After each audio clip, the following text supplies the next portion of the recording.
Ningependa kutoa ahadi moja kwa majaliwa yake Mwenyezi Mungu.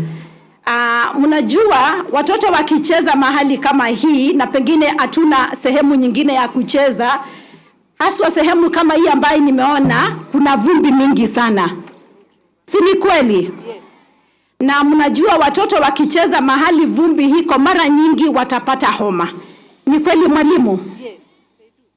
Mwalimu anasema kwamba ni kweli. So maybe kupitia mpango ya ofisi yangu na mimi binafsi na tukifanya kazi na First Lady wa Makueni County, Anita, there's something I would like us to do for this field. Ningependa tupande nyasi.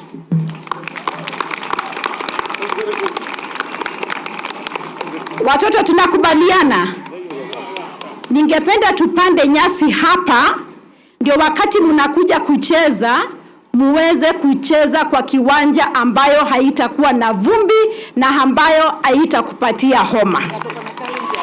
Na mnajua kwamba homa, mtoto mmoja akipata homa anapatia mwingine, na akitoka shule na homa anapeleka nyumbani. Ni si kweli?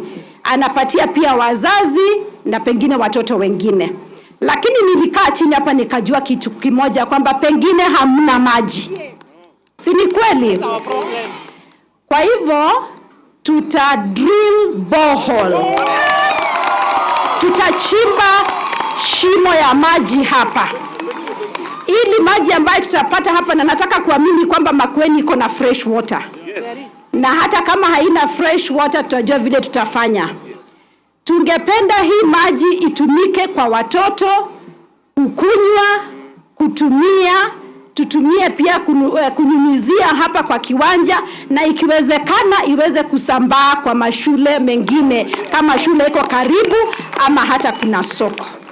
So katika hii siku ya kusherehekea siku ya watoto wa Kiafrika, wacha tuweze pia kusema kwamba tutapata maji katika hii shule ambayo imetupatia hosting, shule ya Uno, ili pia watoto waweze kupata maji ya kukunywa, shule ipate maji ya kutumia jikoni kwa ile school feeding program ambayo tunalete ya mambo ya kitchen gardens ambayo tunafanya na 4K clubs, na tuweze kusambaza hiyo maji pia iweze kufika katika sehemu nyingine, shule nyingine, ama kama kuna hospitali hapa, ama hata kama kuna soko.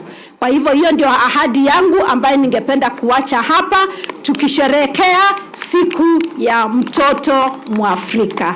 Asanteni sana, tutaanza hiyo mpango. Wacha Mungu awabariki, Mungu awabariki watoto wetu wote wa Kenya, mahali kokote waliko, na watoto wetu wa Africa continent. Asanteni sana, Mungu awabariki.